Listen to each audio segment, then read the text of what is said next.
We're going to talk about the crossover on steroids. So when you first learn how to crossover a ball, they tell you to plant your foot and push off, right? It's a push action. This is going to be a push action. You're going to see that we do a lot of work early in our crossover. The crossover is going to be the last thing that happens. Let's take a look at the feet. Instead of just that push, which is the ball side foot, we're going to start with the opposite foot.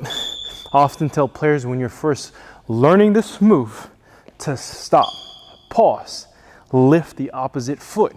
Just get used to lifting that knee and that foot. Just raise that knee up. We're going to lift the opposite foot first. When we drop it, it's going to be our first push followed by our ball side foot. As you see right now, we're in a wide base. This base allows us to be shifty. We're going to start off by lifting our opposite knee into our push. From this wide base, it's going to be easy to transfer weight from one side to the other. From right here, we're adding a wide and low crossover. We're not getting into a push cross. It's a wide, low cross. Now, let's look at the way our body is moving. Off this first push. As you can see, our movement is going downhill from my left to right. All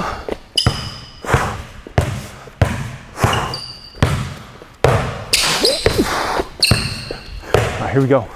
Full speed. Let's attack the rim. Lift.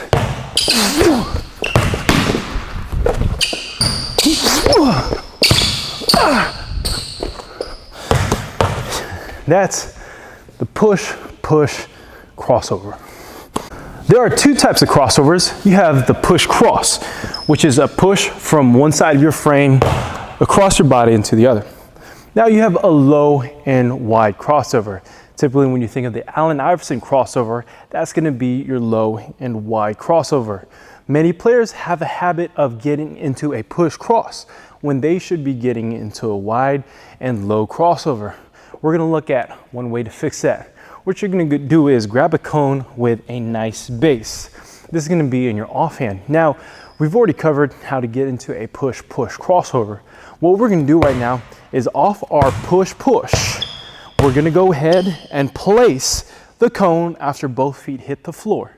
Push, place. Place this cone down. What this will allow us to do is get low, and in this instance, we're going to be forced to get into wide, low crossover. If we place this cone, we're not going to be able to push cross as effectively.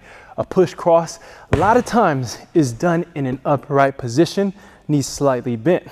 When we're low, we're forced to a low, wide crossover. So just grab a cone and make sure you place it properly, right? When we place this cone, we don't want to see you dropping the cones, right? We don't want to see a nonchalant placement. Go ahead, firmly place that cone. It shows that you're in control. You have great body control. Push, place. All right, let's take a look.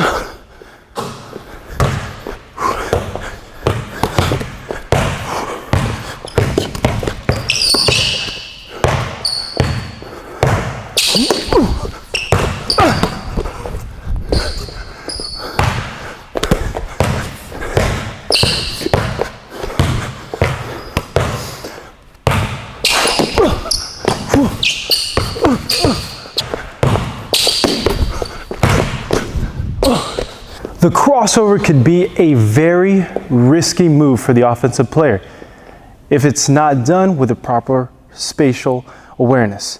In a team concept, we talk about spatial awareness. We have the push-pull concept, right? Don't get too close to your man, spread the floor.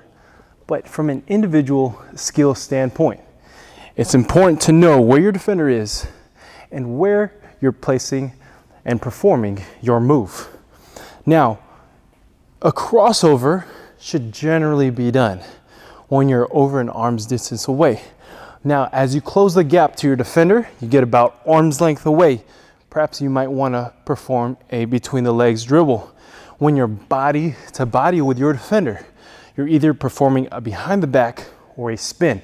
It doesn't make sense to perform a crossover when you're body to body with your defender. So as we were talking about that push, push, cross, we talked about how it's important to stick the ball outside of our frame.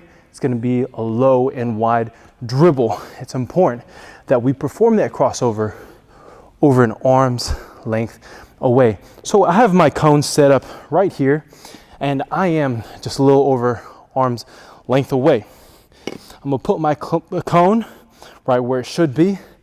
As I finish performing my crossover, I'm gonna go ahead, firmly grab my cone. Make sure the cone you have, doesn't have to be this one, has a firm base.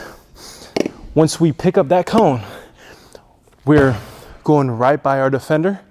I'm right now gonna get right into my drags. When I get into my drag, I'm gonna firmly place the cone down. I can get into my under drag, I can get into my cross drag, I can get into my behind the back dribble. That doesn't matter as much as right here. As soon as we cross the ball over, our shoulder is getting right to the hip of our defender as we blow by them. When we put this cone down, once again, we are dropping that shoulder. We're just training ourselves to drop that shoulder, get in that shoulder, shoulder to hip, while performing our crossover at the proper spatial awareness.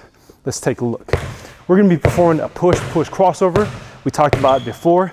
Back foot hits, chin and ball go opposite direction, low and wide crossover. Let's take a look. Hey.